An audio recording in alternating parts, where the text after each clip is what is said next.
I didn't spend 7 years in medical school to fix your expletive.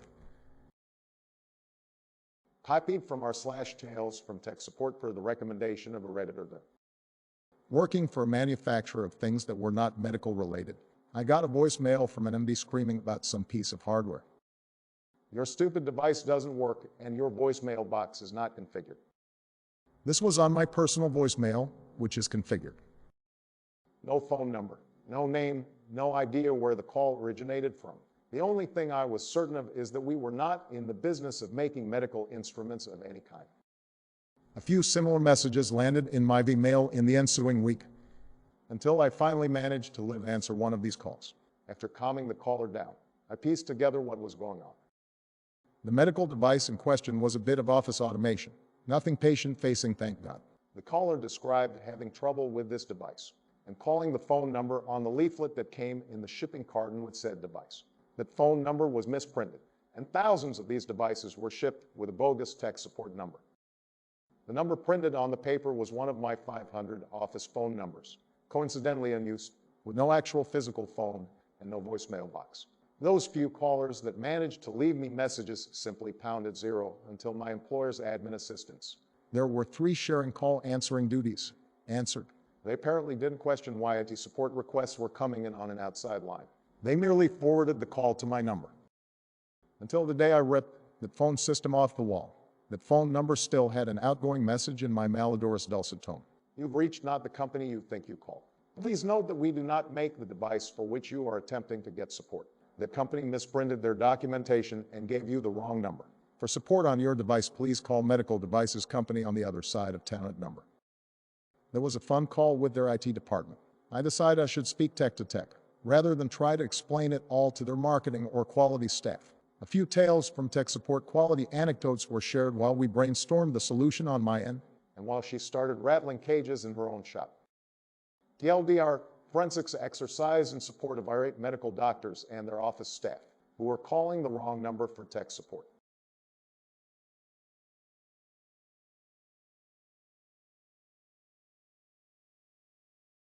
Punched in the chest at Walmart. I read it.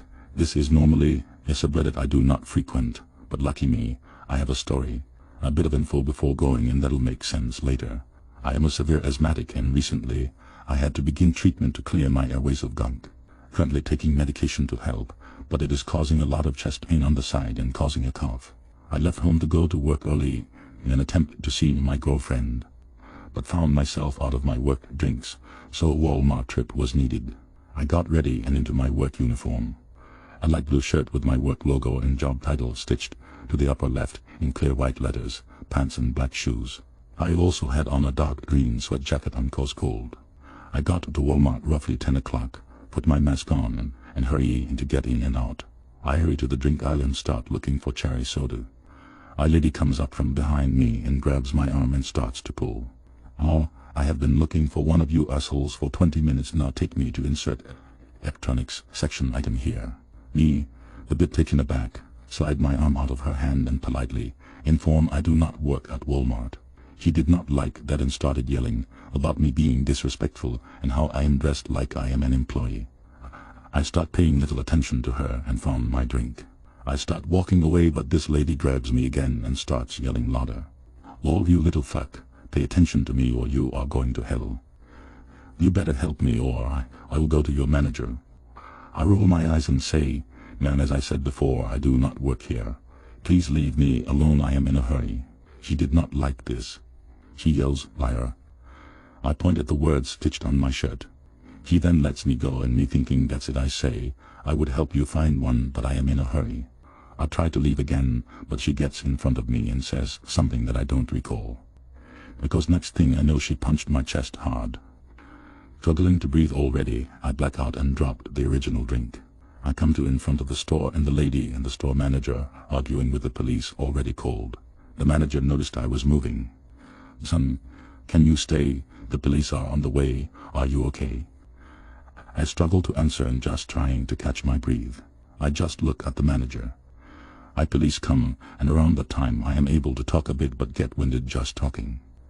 The manager shows the camera footage to the police, and I am asked if I wanted to press charges alongside the manager. I say, no, I have a bit going on. I just wanted to get my items and go. I know, stupid. The manager gets an employee to help me get my items. I see the puddle I made. I then get my items, pay and leave the store. Sadly, it was 10 minutes before my shift, so I had to go straight to work. Update. Putting this here for those who see this in the future. I called the Walmart and spoke to the manager, who gave me the officer contact info. I then contacted the officer and pressed charges. Explanation: why I didn't at the time this happened. I couldn't breathe well. I had to take the medication. I also wanted to be stable as quickly as I could. I agree with Yoel. I should have pressed charges immediately. Also, yes, I am drinking the cherry soda, because cherry cough syrup does not taste good, nor does it taste cherry.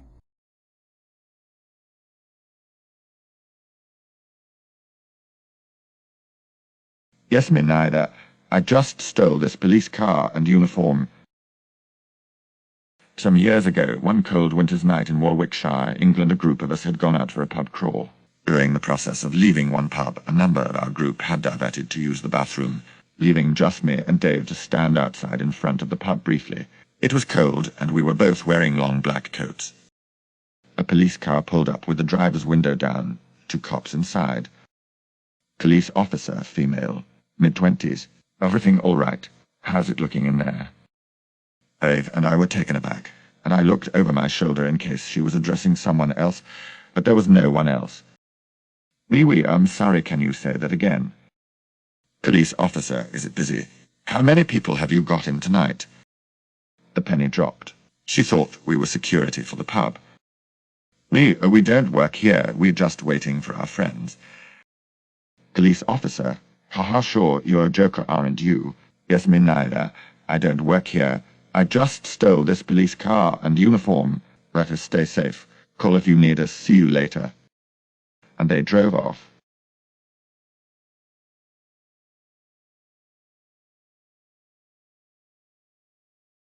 How to shake hands with 3 world leaders in less than a minute with no security credentials.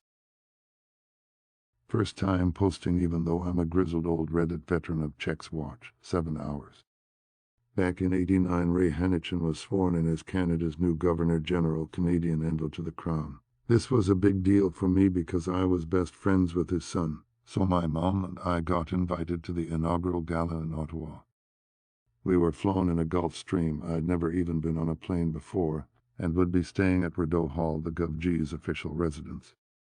To properly document this August event, I borrowed my uncle's very expensive, very impressive-looking camera and lenses, and also got a new used suit. I felt pretty damn important for a shy grade 10 kid. Anyway, I was waiting in line with the rest of the plebs to be ushered in to stand at back in the House of Commons, when I was approached by 2 RCMP officers who asked me to step out of the line. Of course, my immediate thought was, oh shit, what did I do? They informed me that I was in the wrong line and to please go with them. Confused, I looked around and then down at myself and saw the expensive camera dangling from my neck, partially obscuring the lanyard that allowed me onto the grounds. Holy crap, they thought I was press. Always looked older than my actual age back then. I glanced over to my mom and she silently mouthed go, and so off I go to the press gallery. The RCs plopped me into the cluster of photographers from the national press, and suddenly I'm sharing the same bird's eye view as Sandy Ronaldo and Peter Mansbridge, the Barbara Walters and Tom Brokaw of Canada. I snap away happily and hobnob with members of the Fifth Estate for a bit and head for the stairs to go find my mom. Once again I'm stopped by the RCs. Welp, the jig is up, thought I. Sir, the press conferences are through the other exit behind you. But the what?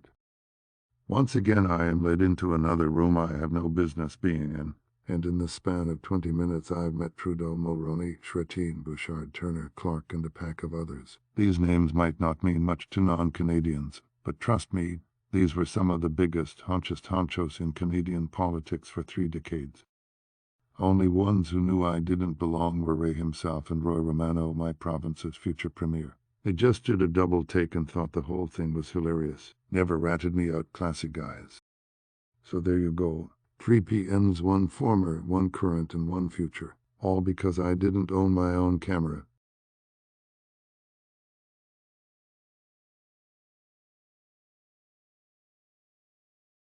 Check out my other marvelous videos.